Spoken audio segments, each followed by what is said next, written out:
آ جائیے ایک اور عورتوں سے متعلق فعل ہے، اور میں سمجھتا ہوں شاید یہ ہماری کم علمی کی وجہ سے ہماری بہت ساری بیٹیاں، بہت ساری بہنیں، بہت ساری ہماری خواتین یہ کام کرتی ہیں، بڑے دھڑلے سے کرتی ہیں، اور اس کو غور سے سنیں کیا وہ کام کرتی ہیں۔ بعض عورتیں مردوں کا لباس پہنتی ہیں، ایسا ہوتا ہے، بالکل مردوں والی شلوار، مردوں والی قمیص پہن کے باہر آ گئیں، یا گھر میں ہی ہیں، یا مردوں والی پینٹ پہن لی اور مردوں والی قمیص پہن لی۔ آئیے سنتے ہیں، سیدنا ابو ہریرہ رضی اللہ تعالیٰ عنہ اس کے راوی ہیں، وہ فرماتے ہیں کہ لعن رسول اللہ صلی اللہ علیہ وسلم، کہ اللہ کے رسول صلی اللہ علیہ وسلم نے لعنت کی ہے، الرجل آدمی پر، یلبس لبسۃ المرأہ، جو عورتوں والے لباس پہنتا ہے۔ بعض لوگ اور مرد ایسے ہوتے ہیں عورتوں والے لباس پہن کر باہر آ جاتے ہیں۔ والمرأہ تلبس لبسۃ الرجل، اور اس عورت پہ بھی آپ صلی اللہ علیہ وسلم لعنت فرمائی ہے جو مردوں والا لباس پہنتی ہے۔ ابو داؤد نے اس کو اور ترمذی نے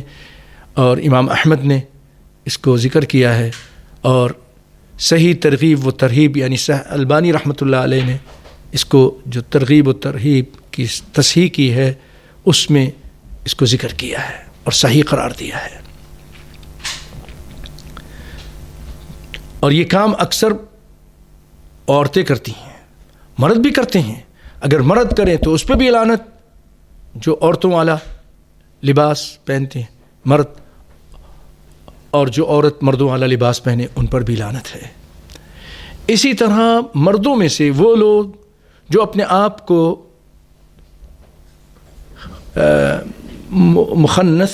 بنانے کی کوشش کرتے ہیں، یعنی نامرد بنانے کی، ہجرہ بنانے کی، اور اس طرح لباس پہن کر سامنے آ جاتے ہیں اور بڑے ایکٹنگ سے اور ایک ادا سے بات کرتے ہیں، مرد ہوتے ہیں، تو ان پر بھی لعنت ہے۔ اور سنی حدیث، سیدنا عبداللہ بن عباس رضی اللہ عنہما روایت کرتے ہیں،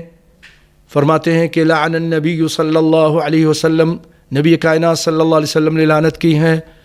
المخنثین من الرجال، مردوں میں سے جو زنخے ہیں یا ہجرے ہیں یا مخنث ہیں، ان پر، مرد ہیں لیکن یہ اس طرح کی ان کی گندی عادت پڑ گئی ہے ان پر۔ والمترجلات من النساء،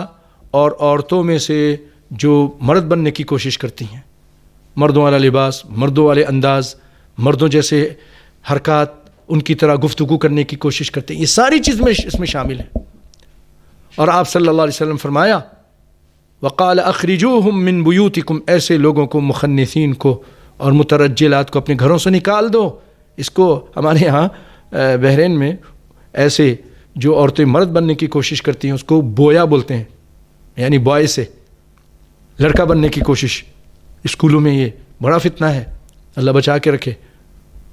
اور وہ بویا بن جاتا ہے، اور پھر وہ جو ہے نا اپنی لڑکیوں سے دوستی کرتا ہے کہ میں بوائے ہوں اور تم لڑکی ہو، نعوذ باللہ۔ اللہ تعالی ہمارے نوجوان نسل کی حفاظت فرمائے۔ اور آپ صلی اللہ علیہ وسلم فرمائے ان کو گھروں سے نکال دو۔ فاخرج النبی صلی اللہ علیہ وسلم فلانا، اخرج عمر فلان، تو اس سے پہلے یہ لوگ گھروں میں آ جاتے تھے تو نبی صلی اللہ علیہ وسلم نے بھی نکال دیا، اور سیدنا عمر نے بھی فلانے کو نکال دیا۔ یہ بخاری کی روایت ہے۔ اسی طرح اما عائشہ رضی اللہ تعالی عنہا سے پوچھا گیا، ان امرأۃ تلبس النعل، عورت جو مردوں والی جوتی پہنتی ہے، نعل، فقالت لعن رسول اللہ صلی اللہ علیہ وسلم الرجولۃ من النساء،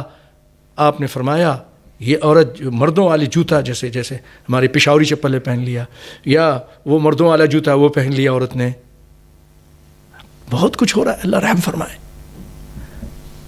تو آپ اما عائشہ فرماتی کہ نبی صلی اللہ علیہ وسلم فرماتے ہیں الرجولۃ من النساء، یعنی لعن رسول اللہ صلی اللہ علیہ وسلم، نبی صلی اللہ علیہ وسلم نے لعنت کی ہے، الرجولۃ، وہ عورت جو مرد بنتی ہے، مردوں والے انداز اور لباس اور جوتے پہنتی ہے اس پر لعنت ہے۔ اس کو ابو داؤد نے نقل کیا ہے، بیان کیا ہے، اور صححہ البانی رحمہ اللہ، اور البانی رحمۃ اللہ علیہ نے اس کو صحیح قرار دیا ہے۔ آئیے اسی سے متعلق ایک روایت سنا دیتا ہوں، اور بخاری کی اس لیے کہ لعن رسول اللہ صلی اللہ علیہ وسلم المتشبہین من الرجال بالنساء، نبی صلی اللہ علیہ وسلم لعنت کی ہے، رسول اللہ صلی اللہ علیہ وسلم لعنت کی ہے وہ لوگ جو تشبہ اختیار کرتے ہیں مردوں میں سے عورتوں کا، عورتوں کا انداز، عورتوں کا لباس، عورتوں کا طور طریقہ، والمتشبہات من النساء بالرجال، اور ان عورتوں پر، عورتوں میں سے متشبہات یعنی تشبہ اختیار کرنے والے، بالرجال مردوں کے تشابہ کرنے والے، ان پر بھی آپ صلی اللہ علیہ وسلم نے لعنت کی ہے۔ یہ بخاری کی روایت ہے۔